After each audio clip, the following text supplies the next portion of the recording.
द्वेषाची ललकारी उठली, रणशिंगांनी आसमंत दणाणून गेला। नौबतीच्या इशारती बरोबर झुंजार मावळे घोड्यावर स्वार झाले।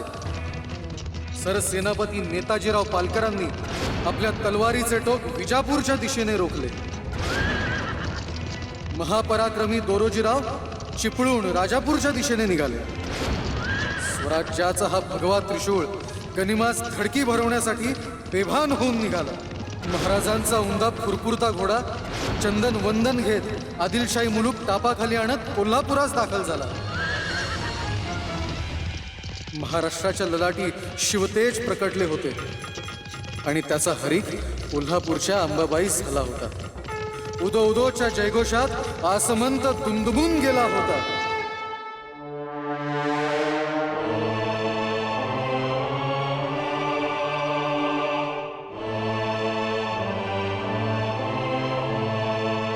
कोल्हापूरच्या अंबे माते, तुझ्या कृपेनं आम्हास यश मिळालं। तू बोलावलंस, तू हाक मारलीस, तू खुणावलंस म्हणून आम्ही आलो। तुझ्या क्षेत्री हे स्वराज्याचं निशाण हा भगवा रोवला।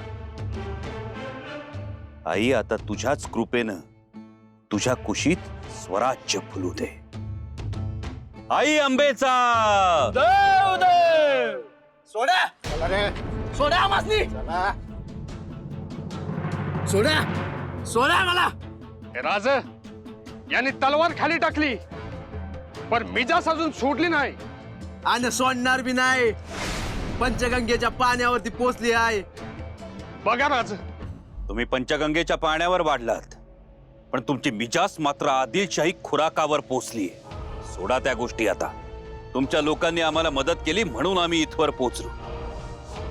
आता तुम्ही सुद्धा स्वराज्यासाठी तलवार हाती धरावी। अहो राज, तुम्ही आज इथं उगलय, तुमचा काय भरोसा? आदिलशाही आम्हाला भरपेट देते, आम्हाला काय करायचं स्वराज्य? राजांचे असे बोलतोस? राज याची मानच मारतो। शंभू सिंग, यांना मान आहे कुठं जी तुम्ही माराल? विचार करू द्या यांना।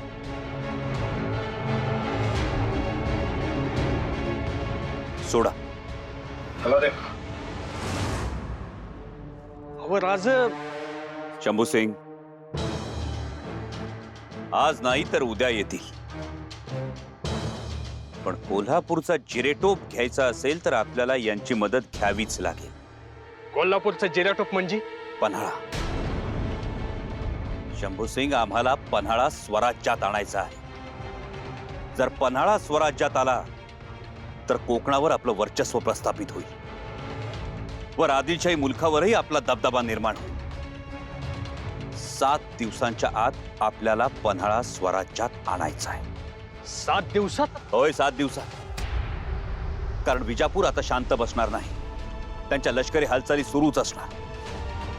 त्यांची फौज वेगानं येऊ शकते। ती फौज येण्या अगोदर आपल्याला पन्हाळ्याच्या सावलीत गेलंच पाहिजे।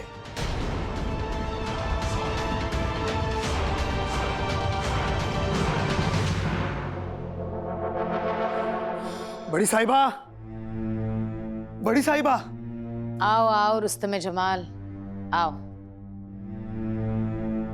बड़ी साहिबा, क्या गया है विजापुर को? सुनसान रास्ते, खामोश गलियां, और आप कैसे इतने?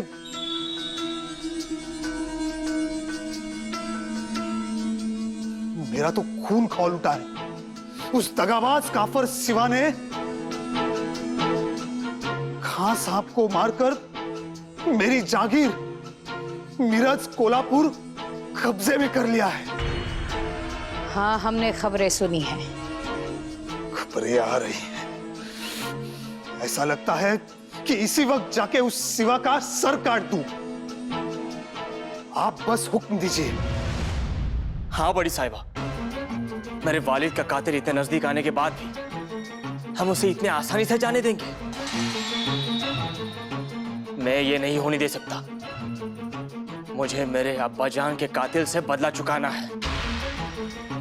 अब परवाह नहीं, चाहे जो कुछ भी हो जाए, मैं उस सिवा को जिंदा नहीं छोड़ूंगा। बहुत खूब। बहुत खूब। उस सीवा को जमीन में गाड़ दो। जितनी फौज चाहिए उतनी लेकर जाओ, लेकिन उस सीवा को खत्म करो। बिल्कुल नहीं।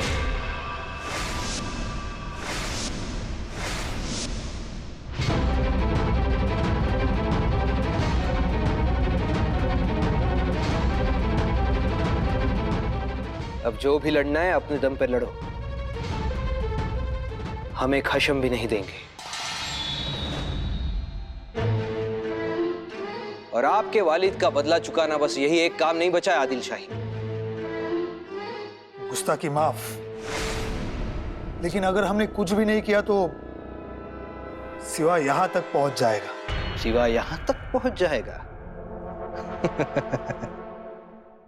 सिवा यहां आने की गलती कभी नहीं करेगा, और अगर वो यहां आता भी है तो आने दो।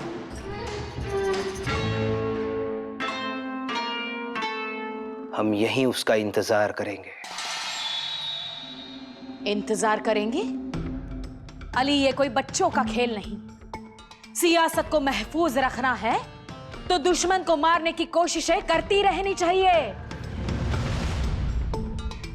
आपकी कोशिशों ने खजाना खाली कर दिया, लेकिन हाथ क्या आया? कुछ भी नहीं। पन्हाला कोंकण इलाका हाथ से निकल जाएगा, और हम ये हरगिज होने नहीं देंगे। यहां सिर्फ हमारा हुक्म चलेगा। हुक्म सिर्फ हमारा चलेगा। खामोश। आप खामोश अम्मी जान। अब आपका वक्त हो चुका है जियारत पर जाने का। अली, अब बीजापुर में हवा चलेगी, पत्ता हिलेगा तो सिर्फ हमारे इशारों पे। अली, तुम्हें तुम्हारे मरहूम वालिद की कसम, खुदा के लिए चुप हो जाओ, नहीं तो कल सुबह इस तख्त पर हमारा कटा हुआ सर पाओगे।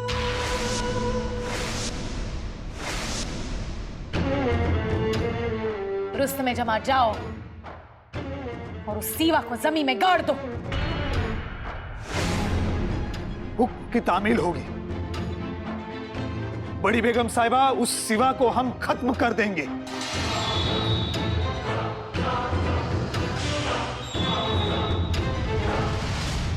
राज, यो पन्हाळा, यो पाठ पन्हाळा, ये मलकापूर, ये नियमापूर, यो ज्योतिबा आणि ही आपली वारणामाई। या एवढ्याच जागा आहेत आपल्याला तोफ डागायला आणि मोर्चे बांधणी करायला। गंगाधर पंत, जी राजे। तुम्हाला पन्हाळ्याची माहिती काढावी लागेल। गडावर किल्लेदार कोण आहे, गडावर शिबंदी किती आहे, तोफांचा मारा कसा कुठं होऊ शकतो, खडान खडा माहिती हवी। जी राजे। किल्लेदार लढवय्या आहे की लाच देऊन काम भागणार आहे? जर तसं असेल तर मोहरारित्या करा, गोड बोला, आमिष दाखवा, अप्रत्यक्ष धाक दाखवा, पण लवकरात लवकर पन्हाळा हाती आला पाहिजे। माफी असावी राजे, पण केवळ बोलणी करून पन्हाळा हाती येईल असं वाटत नाही। मुजरा राज, इजापूरहून फाजल खान आणि रुस्तमे जमा मोठी फौज घेऊन निघालं।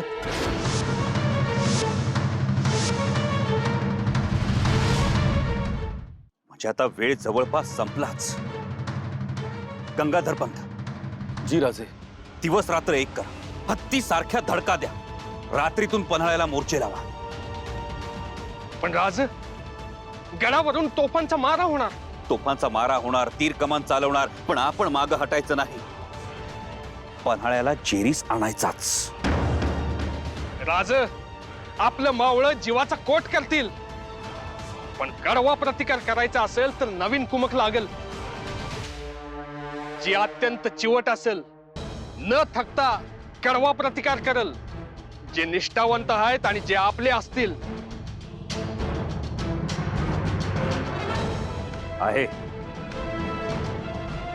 एक अशी फौज आहे ज्यांच्या पथकात चिवट माणसं आहेत, एकाहून एक लढवय्ये आहेत। फक्त रुस्तमे जमाच्या आधी ते पन्हाळ्याच्या पायथ्याशी पोहोचले पाहिजे। पर कोण?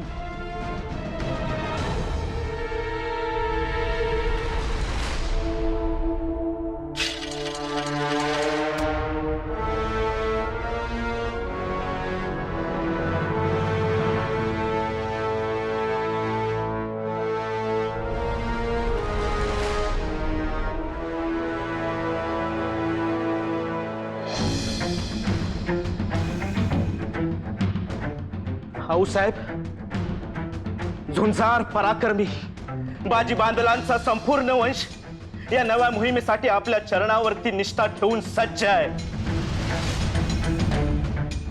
शाबास. रायाजी बांदल आले नाहीत? आऊसाहेब, खडी फौज घेऊन रायाजी दादा येतीलच, आणि त्यात तुमचं बोलावणं हो म्हणजे कामगिरीच.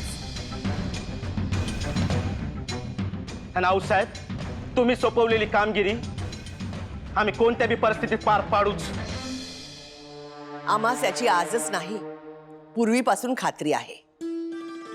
महाराज साहेबांचा आणि बाजी बांदलांचा मोठा जिव्हाळा. एवढंच काय, कृष्णाजी बांदलांनंतरही महाराज साहेब 2 दिवस हिरडस मावळात मुक्कामास होते. मलिकांबर सारख्या महापराक्रमी सरदारावर निर्भीडपणे स्वारी करणारे आपणच ते बांदल.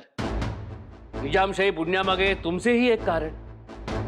त्यावेळी पत्रातून एकच मजकूर असायचा, सरदार बांदलांनी जमेते निश्चित शिरून खलील केला, निजामशाही स्वारीत भाग घेतला. हे एका बाजूस आहेच, परंतु आमचा जिव्हाळा हा मातोश्री दीपाबाई साहेबांच्याकडून, त्या सरदार निंबाळकरांच्या घरातल्या, आणि आमचा आजोळ निंबाळकरांचं. म्हणून आपले नातेसंबंध पूर्ववाह. त्याच नातेसंबंधांना जागून आणि राजांचा स्वराज्य विचार उरी धरून आम्ही प्राणाची बाजी लावाया तयार आहे. आणि आम्ही समोर असताना प्रत्यक्ष काळ भी राजांना हात लावू शकत नाही. होय, आम्हास ती खात्री आहे, तो भरोसा आहे. नाही सोडणार. असं कसं नाही सोडणार? आतनं निरोप येऊ द्या, मग जा. अरे पण आम्हाला जायचंय आतमध्ये. थांबा जरा. आऊसाहेब, आऊसाहेब, काय झालं? दोघं भाऊ आलेत. उशीर झाला म्हणून आतण्याची गडबड करतायत. सोडू त्यांना आत. आऊसाहेब, त्यांना आत सोडावंच लागेल. काय ना, त्यांचा बाहेर दम नाही निघणार आम्ही इथं आहे म्हणल्यावर. कोण आहेत ते? हो, आमचं दिवाणजी.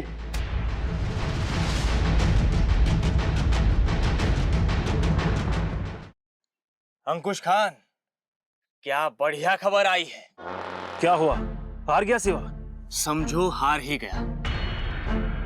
पन्हाला जीतने की उसकी अब तक की सारी कोशिशें नाकामयाब रही हैं. सुभान अल्लाह, आमने सामने की लड़ाई कब लड़ा है सिवा? जावली में भी दगाबाजी करके उसने हमें मात दी. हर बार हम गाफिल नहीं होंगे, और इस बार तो हम पूरे जोश और तैयारी में बैठे हैं. पन्हाला को तो हमने मजबूत बना रखा है. इतनी आसानी से कोई पन्हाला जीत नहीं सकता है. और सिवा के साथ तो बस चंद हजार सिपाही हैं. इतने चंद सिपाहियों में पन्हाला का तो दीदार भी नहीं होगा. सिवा का तो ये हाल करेंगे, देखना. ऊपर वाले ऊपर आने नहीं देंगे और पीछे से हम आएंगे. उसे पता ही नहीं चलेगा कि क्या करे. आगे भी मौत और पीछे भी मौत. और अगर सिवा भागना चाहे भी तो हम उसे भागने नहीं देंगे. सारे रास्ते बंद करा देंगे. और बीच में अटकेगा वो चूहा. चलो, यही सही वक्त है, आगे बढ़ते हैं. चलो. मैं तो कब से तैयार बैठा हूं.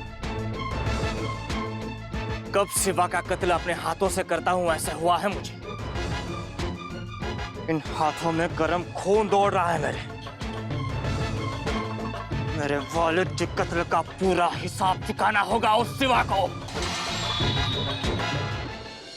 अरे जाऊ दे आत. थांबा जरा.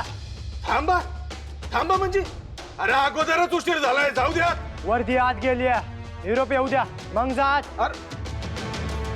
अरे आऊसाहेबांच्या चरणी जाण्यासाठी वर्दीनी निरोप कशासाठी रे पाहिजे? नियम आहे, पाळावे लागतील. नाही तर उद्या कोणी बी येईल आणि म्हणाल आज जायचंय. अरे पण आम्ही काय बाहेरची माणसं नाही, आपलीच माणसं आहोत. वय खरंय, पण आतनं परवानगी येऊ द्या. आऊसाहेब सरदार बांधलांसोबत मसलतीत आहेत त्या. अरे त्याच मसलतीसाठी आलोय आम्ही. हो माग्या. नाही.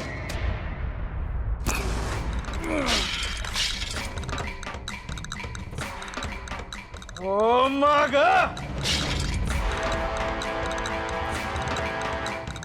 हे बघा, तलवार उपसू नका. माझ्या मनात आलं तर मला इथं रोखणार कोणी नाही, आणि मी जर इथं उभा राहिलो तर मला इथनं हटवणार बी कोणी नाही. मग तुझ्यासारखं 100 येऊ नाही तर 1000. देवाच्या दारात तलवार उपसणार नव्हतो मी, पण तुमची जरा जास्तच अरेरावी झाली आहे. बाजी प्रभू. आऊसाहेब.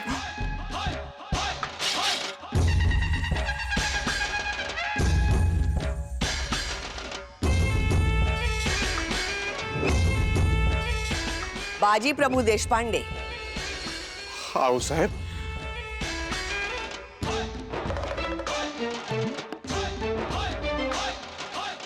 अवघडावर पोहोचल्याच तलवारी काढलीत. अहो आऊसाहेब, इतक्या मिनत्या केल्या मी याला, पण हा गडी ऐकतच नव्हता.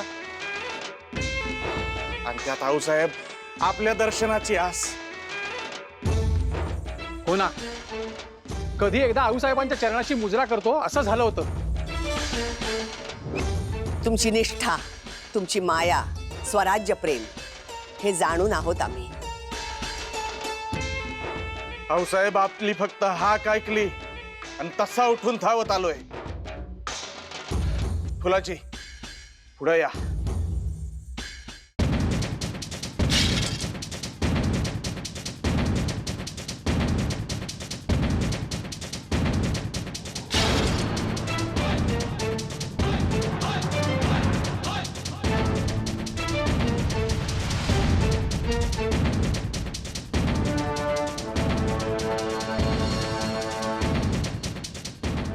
आऊसाहेब, या रक्तात फक्त आणि फक्त स्वराज्याच आहे. या रक्ताला फक्त शिवाजी राजांचाच नाद आहे. हे रक्त सांडणार, वाहणार आणि उसळणार भी फक्त शिवरायांसाठी.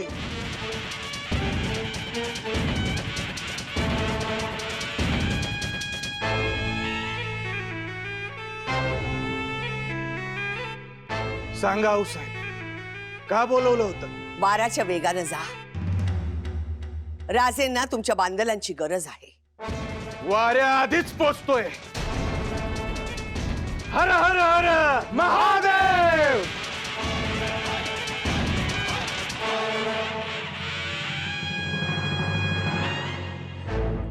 राज, त्या रुस्तमे जमानला नेतोजीरावांनी अडवून धरलाय खरं, पण त्याची फौज लय मोठी आहे. जाणतो आम्ही. आणि त्याच्याबरोबर सादत खान आणि मलिक इतबार पण आहेत. आणि त्यो बी आहे की फाजिल खान. फाजिल खान? त्योच त्यो हो, फाजल खान, अफजल खानाचा पोरगा. एवढं मुस्काळ फोडलंय तरी आलंय माघारी. नाही, नेतोजी रावांना पाठबळ द्यायलाच हवं, नाहीतर ते तग धरू शकणार नाही. बहिरजी, एक काम कर, रायबागला गेलेली आपली फौज ताबडतोब माघारी बोलवा. जी राजा. का असं करूया राजे, पन्हाळ्यापासून थोडं मागे हटूया. नाही गंगाधर पंत, आता मागं हटायचं नाही. बहिरजी, तोपर्यंत नेतोजीरावांकडे सरदार हिरोजी इंगळे, सिदोजी पवार, सिद्धी हिलाल आणि सरदार महाडिक यांना पाठवा. त्र्यंबक भास्करांना सांगा, मोर्चे आवळा, गडावर मारा सुरूच ठेवा. पण आपल्याला ताज्या दमाची फौज लागणार पन्हाळ गडावर. तसा निरोप पाठवलाय आम्ही राजगडावर. वय राजा, निरोप पाठवलाय आणि सरदार बांदलांना पत्र बी दिले. होय आऊसाहेब, पुढचा विचार करून कुणातरी मातब्बराला पाठवतीलच. पाठवलंच पाहिजे. आम्हालाही दिसतंय, पन्हाळा घ्यायचा तर ताज्या दमाची कुमक यायलाच पाहिजे. पन्हाळा हाती येतो तर बरंच राजकारण साधलं जातं. बघू.